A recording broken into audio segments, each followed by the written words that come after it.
నమస్తే, తెలుగు రాజ్యంకి స్వాగతం. నేను మీ సంధ్య.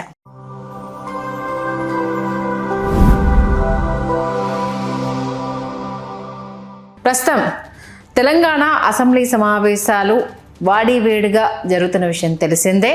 ఈ నేపథ్యంలో అసెంబ్లీలో రేవంత్ రెడ్డి గారి దూకుడు చూస్తున్నాము. అసలు 1-1 నువ్వా నేనా అన్నట్టుగా అసెంబ్లీ సమావేశాలు కాకరేపుతున్నాయి. ఈ నేపథ్యంలో ఉగాది తర్వాతే తెలంగాణ క్యాబినెట్ ప్రక్షాళన ఉండబోతోంది. కొత్తవారి ఎంట్రీ, పాతవారి ఉద్వాసన అన్న ఒక వార్త చూడడం జరిగింది. అది ఉగాది నుండి మళ్ళీ ఏప్రిల్ మొదటి వారంకి అయితే షిఫ్ట్ అవ్వడం జరిగింది. ఈ నేపథ్యంలో చాలా రకాల మార్పులు చేర్పులు ఉండబోతున్నాయి. కొంతమంది మంత్రి పదవుల్ని తప్పించి ఏఐసిసి కావచ్చు, సిడబ్ల్యూసికి పంపించే అవకాశం ఉంది. ఆ నేపథ్యంలో వాళ్ళని ఒప్పించారు అన్న వార్తలు, దాంతోపాటు అవినీతి ఆరోపణలు ఎదుర్కొంటూ నిత్యం అంటే వాళ్ళకు తెలియకుండానా తెలుసా ఏదో ఒక రచ్చ క్రియేట్ చేయడము, దానికి సంబంధించి లైక్ కొండా సురేఖ గారు గతంలో కేటీఆర్ గారి మీద విమర్శలు చేయబోయి ఏ రకంగా ఇరుక్కున్నారు, కోర్టులు మెట్లెక్కడం, ఆ తర్వాత సారీలు చెప్పడము, తర్వాత కొండా సురేఖ కూతురు సుస్మిత ఏకంగా సీఎం రేవంత్ రెడ్డి పైనే ఆరోపణలు చేయడము, ఇలాంటివి అనేక రకాల అంశాలు మనం చూడడం జరిగింది. అయితే ఓవరాల్గా ఇప్పుడైతే తెలంగాణ క్యాబినెట్లో 12 మంది మంత్రులు ఉన్నారు. అంటే 2003 రాజ్యాంగ సవరణ ప్రకారము అంటే ఎన్ని నియోజకవర్గాలు ఉన్నాయో దాన్ని బేస్ చేసుకొని 15.1% మంత్రివర్గం అనేది ఉండాలి అనేది రాజ్యాంగ సవరణ ప్రకారం జరుగుతున్న అంశం. అంటే ఇప్పుడు మనకి 119 నియోజకవర్గాలు ఉన్నాయి. 15.1% అని అంటే 17.5% అని అంటే 17 నుంచి 18 మంది మంత్రులు ఉండే అవకాశం ఉందన్నట్టు. అంటే ఈ నేపథ్యంలో 12 మంది ఉన్నారు అని అంటే ఇంకా 6 ఖాళీలు ఉన్నాయి అనేది మనకు మొదటి నుంచి వినిపిస్తున్నదే. 6 ఖాళీలు 2 సంవత్సరాలైనా వాటిని భర్తీ చేయట్లేదు. ఆయన దగ్గరనే కొన్ని శాఖల్ని, కీలక శాఖల్ని కూడా రేవంత్ రెడ్డి అట్టిపెట్టుకున్నారు అంటూ కూడా మనం వార్తలు చూడడం జరిగింది. ఇక 2-3 రోజుల నుంచి అయితే ఇదే టాపిక్కు సంబంధించి ఎవరు ఇన్ అవుతున్నారు, ఎవరు అవుట్ కాబోతున్నారు, దీంట్లో అంటే ఎవరు ఇన్ను ఎవరు అవుట్ అనే దానికన్నా రాజకీయ విశ్లేషకులు కావచ్చు, కొన్ని మీడియా వర్గాలు కావచ్చు, ఒక్కటే ఒక ముచ్చటైతే చాలా క్లియర్గా చెప్తున్నాయి. ఎవరు ఇన్ను ఎవరు అవుట్ కాదు, ఎవరు సీఎం రేవంత్ రెడ్డి అడుగులకు మడుగులొత్తుతున్నారు, ఎవరు సీఎం రేవంత్ రెడ్డి చెప్పినట్టు వింటున్నారు, ఎవరు వాళ్ళ స్వయం ప్రతిపత్తి అని అంటే వాళ్ళ శాఖలకు వాళ్ళే రాజులు ఉన్నట్టు కాకుండా సీఎం రేవంత్ రెడ్డి గారి ఆధ్వర్యంలో ఉండి నడిపించిన వాళ్ళు ఉండబోతున్నారు. ఆయనకు ఎదురు తిరిగి వీళ్ళు మనకు కొరకరాని కొయ్యలు అవుతారు అనుకున్న వాళ్ళను తప్పించేందుకు సమాయత్తం అవుతున్నారు అనేది క్లియర్ కట్గా తెలుస్తుంది. దీంట్లో తమ అనునాయులకు సంబంధించి ఎలాంటి అంటే వాళ్ళని టచ్ చేయకుండా ఎవరైతే రేపు వీళ్ళు మనకు ఫ్యూచర్లో ఎఫెక్ట్ అవుతారు, వీళ్ళ వల్ల మనకు ఏంటంటే కొంత మైనస్ అవుతుంది అనుకున్న దాంట్లో ఒక 3 పేర్లను అయితే ప్రముఖంగా నిన్నటి నుంచి అయితే వినిపించే ప్రయత్నం చేస్తున్నారు. దాంట్లో మొదట వాళ్ళు జూపల్లి కృష్ణారావు గారు, తర్వాత పొన్నం ప్రభాకర్ గారు, ఆ తర్వాత మన కొండా సురేఖ గారు. వీళ్ళు 3 పేర్లు అయితే చాలా చాలా ప్రముఖంగా వినిపిస్తున్నాయి. దీంట్లో 2 అవినీతికి సంబంధించి కావచ్చు, ఆయా శాఖలలో వీళ్ళు ఏలుతున్న రాజ్యము, వీళ్ళు ఎప్పటికైనా మనకు రివర్స్లో వాయిస్ వినిపిస్తారు కాబట్టి పదవులు కట్ చేస్తే బెటరు అన్న ఒక నిర్ణయానికి వచ్చినట్టుగా అయితే తెలుస్తుంది. కాబట్టి దీంట్లో ఏంటంటే 2 బీఆర్ఎస్ నుంచి వచ్చిన వాళ్ళే. పొన్నం ప్రభాకర్ కాంగ్రెస్ పార్టీలో కొనసాగుతూనే ఉన్నారు, కాంగ్రెస్ పార్టీలో ఉన్నారు. ఒక దశలో ఈయన ఏంటంటే కాంగ్రెస్ పార్టీ పగ్గాలు చేపట్టి ముఖ్యమంత్రి అవుతారేమో అన్న స్థాయి కూడా పొన్నం ప్రభాకర్ గౌడ్ దగ్గర చూడడం జరిగింది. సీన్ కట్ చేస్తే బీసీ బిడ్డలు అసలు ఏంటి వీళ్ళ 3 తీయడానికి ప్రధాన కారణం అంటే కొండా సురేఖ తెలిసి వ్యాఖ్యలు చేస్తున్నారో తెలియక వ్యాఖ్యలు చేస్తున్నారో తెలియదు, కానీ నిత్యం అయితే ఏదో ఒక సందర్భంలో ఆవిడ చేసిన వ్యాఖ్యలు వివాదాస్పదం అవడము, అది తనకు చుట్టుకోవడము అనేది. అలాగే సుస్మితా పటేల్ ఆమె కూతురు ఆ మధ్యలో ఆయన పిఏకి సంబంధించి ఏ రేంజ్లో ఫైర్ అయ్యారు, అసలు ఆగకుండా ఏ రేంజ్లో సీఎం పైన విరుచుకుపడ్డది అనేది మనందరికీ తెలిసిందే. కాబట్టి వీళ్ళ 3 మార్పులు చేయబోతున్నారు. ఖచ్చితంగా వీళ్ళ 3 మార్పులు ఉండబోతున్నాయి అనేసి తెలుస్తుంది.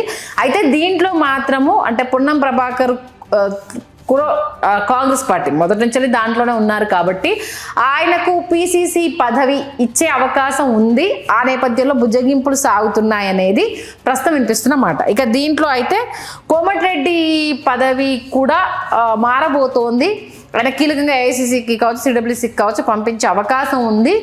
ఆయన ప్లేస్లో రాజగోపాల్ రెడ్డికి పదవి దక్కబోతుందేమో అన్న ఊహాగానాలు అయితే చాలా పెద్ద ఎత్తున వినిపిస్తున్నాయి. దీంతోపాటు పిసిసి అధ్యక్షుడు మహేష్ కుమార్ గౌడ్ కూడా ఎమ్మెల్సీ కోటా కింద అమాత్య యోగం వరించబోతోంది. అది కూడా కన్ఫర్మ్ అనేసి అని తెలుస్తుంది. దీంతో పాటు ఇప్పటికే రెడ్డి సామాజిక వర్గానికి సంబంధించి అటు రేవంత్ రెడ్డి, మన కోమటిరెడ్డి రాజగోపాల్ రెడ్డి, ఉత్తమ్ కుమార్ రెడ్డి, పొంగిరెడ్డి శ్రీనివాస్ రెడ్డి, రెడ్డి సామాజిక వర్గం అనేది ఎక్కువైపోయిన నేపథ్యంలో మళ్ళీ ఇంకొక రెడ్డిని తీసుకుంటే ఇబ్బంది అవుతుంది కాబట్టి కోమటిరెడ్డి ఆల్మోస్ట్ ఆల్ కొంత ఆయన మీద గతంలో మనం చూసాము, సీఎం గారే లీకులు ఇచ్చేసి ఆయన పైన కావాలని బురద జల్లించే ప్రయత్నం చేశారని కావచ్చు, దానికి సంబంధించి వార్తలు రాసిన మీడియాల మీద ఏ రేంజ్లో కేసులు పెట్టారనేది కావచ్చు మనం చూసిన నేపథ్యంలో ఆయన తప్పించి ఆయన ప్లేస్లోనే ఆ రెడ్డి సామాజిక వర్గానికి సంబంధించి తమ్ముడిని రాజగోపాల్ రెడ్డిని తీసుకొచ్చే ప్రయత్నం చేయబోతున్నారు. ఈ నేపథ్యంలోనే అంటే మల్లికార్జున ఖర్గే రాజగోపాల్ రెడ్డికి హామీ ఇచ్చారు అన్నది ప్రస్తుతం వినిపిస్తున్న మాట.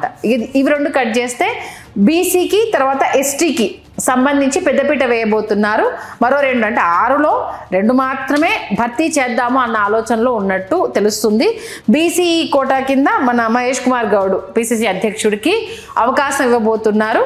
ఆ తర్వాత ఎస్సీ కేటగిరీలోకి వచ్చేసి రామచంద్ర నాయక్ కావచ్చు, బాలు నాయక్ కావచ్చు, వాళ్ళిద్దరిలో ఎవరికో ఒకరికి మాత్రము మంత్రి పదవి దక్కబోతున్నట్టుగా తెలుస్తుంది. అంటే మన రామచంద్ర నాయక్ గతంలో డిప్యూటీ స్పీకర్ పదవి ఇస్తాను అని అంటే ఆయన అయితే నాకు ఇంట్రెస్ట్ లేదు, ఆ పదవి పైన ఇష్టం లేదు అనేసి చాలా సానుకూలంగా దాన్ని పక్కకు తప్పుకొని వెళ్ళిన నేపథ్యంలో ఇద్దరు అయితే ఎస్టీ కేటగిరీలో లంబాడా దాంట్లో పోటీ పడుతున్నారు. మరి ఇద్దరిట్లో ఎవరిని వరించబోతుంది, ఏ సామాజిక వర్గానికి సంబంధించి అంటే ఏ నియోజకవర్గంలో వీళ్ళ బలాబలాలకు సంబంధించి ఫైనాన్షియల్ గ్రోత్కి సంబంధించి ఎవరు రేస్లో ఉంటారు అనేది చూడాల్సినది. బీసీకి సంబంధించి మున్నూరు కాపు సంబంధించి ఇటు 2 పేర్లు వినిపిస్తున్నాయి. ముఖ్యంగా ఆది శ్రీనివాస్కి కూడా మంత్రి పదవి దక్కుతుంది అనేది ఒకటి, అటు మహేష్ కుమార్ గౌడ్కి కూడా మంత్రి పదవి దక్కుతుంది అనేది ఒకటి. మరి 2 ఖాళీల్లో మాత్రమే భర్తీ చేస్తారా, 6 ఉన్నాయి కదా ఆయన దగ్గర అట్టి పెట్టుకున్న ఆ శాఖల్ని కూడా ఫిల్ చేస్తారా అన్న నేపథ్యంలో ఉన్నవి 6, పోటీ పడుతున్నవి 10 మంది. ఆల్మోస్ట్ ఆల్ ఎవరికి ఇచ్చేది మంత్రి పదవి అంటే ఆ నేపథ్యంలో 10 మంది అయితే పోటీ పడుతున్నారు. దీంట్లో మన సీఎం రేవంత్ రెడ్డి గారి మైండ్లో ఉన్న వ్యక్తులు అయితే ఒకటి మహేష్ కుమార్ గౌడ్, 2 వచ్చేసి రాములు నాయక్ కావచ్చు, బాలు నాయక్ కావచ్చు, 3. ఆ తర్వాత వచ్చేసి ఆది శ్రీనివాసు 4. దీంతో కట్ చేస్తే మొన్న జూబ్లీ సెలక్షన్స్ అప్పుడు ఉన్న పలంగా మన అజర్కి కూడా మంత్రి పదవి ఇస్తానని చెప్పేసి ఎమ్మెల్సీ కోటా కింద ఆయనకు అనౌన్స్ చేశారు. ఇంకా ఆయనకు ఏ కోటాలో ఏ మంత్రి పదవి ఇస్తారన్నది ఇంకా ఆయనకు సంబంధించి ముందుకెళ్ళింది లేదు. ఎక్కడేసిన గొంగలు అక్కడే అన్నట్టుంది. జూబ్లీ ఎన్నికలు ముగిసినాయి. ప్లస్ ఇప్పుడు 6 నెలల లోపు ఆయన అకామిడేట్ చేయాలి. మరి ఎక్కడ చేస్తారన్న దానికి సపోర్ట్ లేదు. మరి ఈ నేపథ్యంలో మరి ఆల్మోస్ట్ అంటే 3 తప్పిస్తారు కాబట్టి 3 ప్లేస్లో వీళ్ళని కొత్త వాళ్ళని రీప్లేస్ చేస్తారా, లేదు దాంట్లోనే ఇంకెవరైనా తెర మీద తీసుకొస్తారా?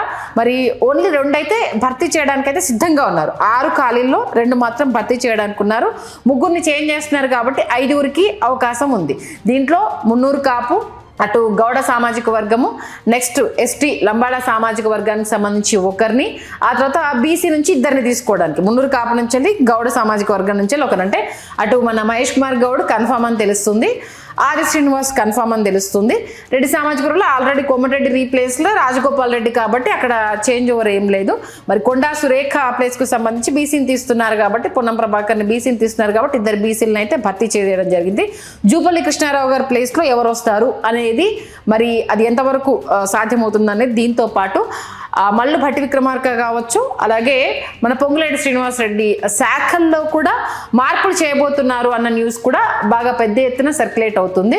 తుమ్మలను అయితే టచ్ చేయరు. ఖమ్మం నియోజకవర్గానికి సంబంధించి పొంగులేటిని తుమ్మలను అయితే ఎట్టి పరిస్థితుల్లో టచ్ చేయరు. ఎందుకంటే ఆ కాస్తో కూస్తో బలం కనిపించింది అంటే అటు పొంగులేటి దాని మీద, అలాగే అటు పొంగులేటి ప్రజెంట్ సీఎం షాడో అన్నట్టుగా ఆయన ఏ రేంజ్లో వ్యవహరిస్తున్నారు అనేది కూడా మనం చూస్తున్నాం. కాబట్టి ఆయనకు అత్యంత అనునాయుడిగా ఆయన కొనసాగుతున్న విషయం తెలిసింది కాబట్టి పొంగులేటిని టచ్ చేయరు. బట్ ఆయన శాఖల్లో అయితే మార్పులు చేయబోతున్నట్టుగా తెలుస్తుంది. ఇక సీతక్క మొదటి నుంచి రేవంత్ రెడ్డికి వీర విధేయురాలు, అది మనందరికీ తెలిసిందే. ఇక దామోదర్ రాజనరసింహ హెల్త్ దాని డిపార్ట్మెంట్లో ఉన్నాడు. ఆయన పనులు చేసుకుంటూ వెళ్ళిపోతాడు. ఇప్పటివరకు కూడా ఆయనకు సంబంధించి ఏం ఎలిగేషన్స్ అయితే ఏం లేదు. అవినీతి అనేది ఏ పార్టీ ఉన్నా అది కామన్, దాన్ని బేస్ చేసుకొని నడుస్తుందా మార్పులు చేర్పులు అని అంటే వీళ్ళు తమ ఐడెంటిటీ కోసం ఎక్కువగా ప్రయత్నాలు చేయడం, ఎవరి మాట వినకపోవడం, మనకి ఎక్కడ కొరకరాని కొయ్యలు అవుతారో, ఎందుకు ఇప్పుడే మొదట్లోనే తుంచేస్తే అయిపోతుంది కదా అన్న ఆలోచనతో అయితే మొత్తానికైతే పెద్ద ఎత్తున అయితే మార్పులు చేర్పులు ఉండబోతున్నట్టుగా అయితే తెలుస్తుంది. అవినీతి ఆరోపణలు అనేది తెర మీద తీసుకొస్తున్న లోపాయికారంగా నుంచి ఏంటిది జూపల్లి కృష్ణారావు చాలా స్ట్రాంగ్ గా మొత్తం అంతా ఇది నా అడ్డా అన్నంత రేంజ్ లో ఆయన వ్యవహరిస్తున్నారు. సీఎంకి ఏ విషయాన్ని చెప్పట్లేదు అన్నది ఒకటి.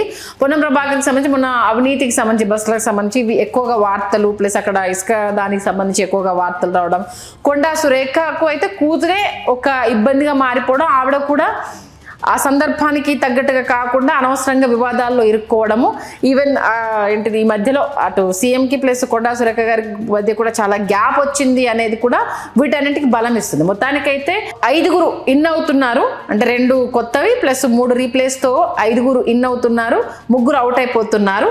మరి ఆ 3 అవుట్ని ఎలా క్యాల్కులేట్ చేసుకునే అవకాశం ఉంది? ఇప్పటికే కొంత వ్యతిరేకత అనేది కాంగ్రెస్ పార్టీలో చాలా పెద్ద ఎత్తున అయితే చాలా స్పష్టంగా కనిపిస్తుంది. మరి జూపల్లి కావచ్చు, ఎందుకంటే బీఆర్ఎస్ కాదనుకొని వచ్చి ఇక్కడ ఏ రేంజ్లో ఆయన జగదీశ్వర్ రెడ్డి ఆయనకు పదవి, ఆయన సిట్టింగ్ ఆయన ఉన్న అతన్ని తప్పించేసి జూపల్లిని అక్కడ నిల్చోబెట్టిన విషయం తెలిసిందే. స్వయంగా రేవంత్ రెడ్డి గారే వెళ్ళి జూపల్లి కోసం అక్కడ మాట్లాడి ఇప్పుడు మరి అదే జూపల్లిని వద్దు అనుకుంటున్నారు అని అంటే ఇక ఏ రేంజ్లో చెడింది అనడానికి ఇంక ఎగ్జాంపుల్స్ అవసరం లేదు. పొన్నం గారు కూడా డే 1 నుంచి కూడా, ఎందుకంటే నేను ప్రూ కాంగ్రెస్ పార్టీ అందులో ఉన్నోని, నీకన్నా సీనియర్ని అన్న ఆయన ఎప్పుడు ఎంత ప్రౌడిష్గా ఉంటారో తెలిసిందే కదా. ఆయన ఏ విషయానికి తగ్గరు, కూడబద్దలు కొట్టినట్టు మాట్లాడేస్తారు.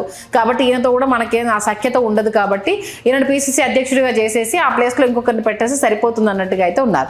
మొత్తానికైతే ఏప్రిల్ మొదటి వారంలో ఈ ప్రక్షాళనకు సంబంధించి అయితే రకరకాల వార్తలు వినిపిస్తున్న నేపథ్యంలో మరి ఈ కొత్త కలయిక అలాగే ఈ పాత వాళ్ళ పక్కదారి పట్టించడము అనేది మరిన్ని రాజకీయ చర్చలకు దారితీసే అవకాశం ఉన్నట్టుగా తెలుస్తుంది. దీంతోపాటు ఇప్పటికే చాలామంది సీనియర్ కాంగ్రెస్ నేతలు ఒకంత అసహనంతో ఉన్నారు, పట్టించుకోవట్లేదు, మమ్మల్ని కనీసము చూడని కూడా చూడట్లేదు అన్న కోణంలో బీఆర్ఎస్ వైపు అడుగులు వేసేందుకు సిద్ధంగా ఉన్నారన్న వార్తలు కూడా వస్తున్న నేపథ్యంలో మరి ఈ కొత్త ఎంట్రీ కావచ్చు, పాత ప్రక్షాళన కావచ్చు, ఎలాంటి రాజకీయ దుమారాలు రేపుతున్నాయి అనేది మాత్రము తెర మీద చూడాల్సిందే. మొత్తానికైతే కొత్త మంత్రివర్గ విస్తరణ అనేది కాంగ్రెస్ పార్టీలో మరో చర్చకు దారితీసే అవకాశం మాత్రం చాలా స్పష్టంగా కనిపిస్తుంది. మరి ఇది ఏ తీరం చేరుతుందో అనేది మాత్రము తెర మీద చూడాల్సిందే. హలో, తెలుగు రాజ్యం ఛానల్ చూస్తున్నారా? సామాజిక రాజకీయ జీవన చిత్రణే తెలుగు రాజ్యం. అతిశయోక్తులు అసత్యాలు ఉండవు. రాజకీయ కోణం కాదు, ప్రజా కోణమే కొలబద్ద. తెలుగు రాజ్యం వీక్షణ మీ ఉత్తమ అభిరుచికి నిదర్శనం.